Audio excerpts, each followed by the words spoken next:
मैं पहले जो कह रहा था कि ये दरअसल राहुल गांधी की भारत जोड़ो यात्रा का साइड इफेक्ट है और उसी पिच पर आगे बढ़ने की पूरी मुनादी है जिस पर बीजेपी चलती आ रही है।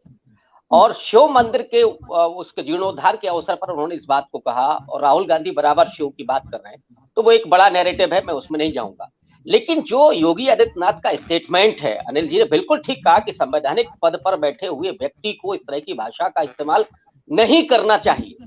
ये पूर्णतः असंवैधानिक है और अगर मैं उसी बाइनरी में बात करूं तो इस देश के 90 से 95% लोगों के खिलाफ ये बयानबाजी है। बाबा साहब डॉक्टर अंबेडकर ने सीधे तौर पर कहा था कि सेकुलरिज्म की सबसे ज्यादा जरूरत इस देश को है और वो अल्पसंख्यक बहुसंख्यक की बात नहीं कर रहे थे।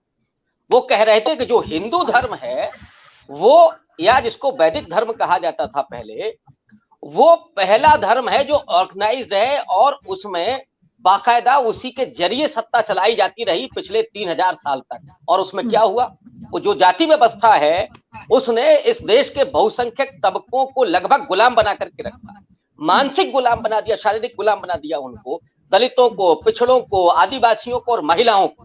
अभी चर्चा पूरी रामचरितमानस पे हो ही रही है, मनुस्मृति से लेकर के और रामचरितमानस तक स्त्रियों के बारे में क्या कहा गया है, ये कुछ भी दोबारा मुझे कहने की जरूरत नहीं है। शूद्रों के बारे में क्या कहा गया है, दलितों के बारे में क्या कहा गया है। तो ये जो व्यवस्था चली है उस व्यवस्था को क्या योगी आदित्यनाथ फिर से लागू करना चाहते हैं? तो इस देश का आदिवासी तो किसी इस तरह के धर्म को नहीं मानता है। वो जो कहते हैं हमने राष्ट्रपति बना दिया है और आदिवासियों को उसके जरिए वो वोट बैंक बनाना चाहते हैं, आदिवासी हिंदू धर्म को नहीं मानता है। दलित जो है, बाबा साहब का जो अनुयायी है, वो उस हिंदू धर्म के खिलाफ है कि जिसमें जाति व्यवस्था है। पिछड़ों के जो हालात हैं वो हम लोग देख रहे हैं।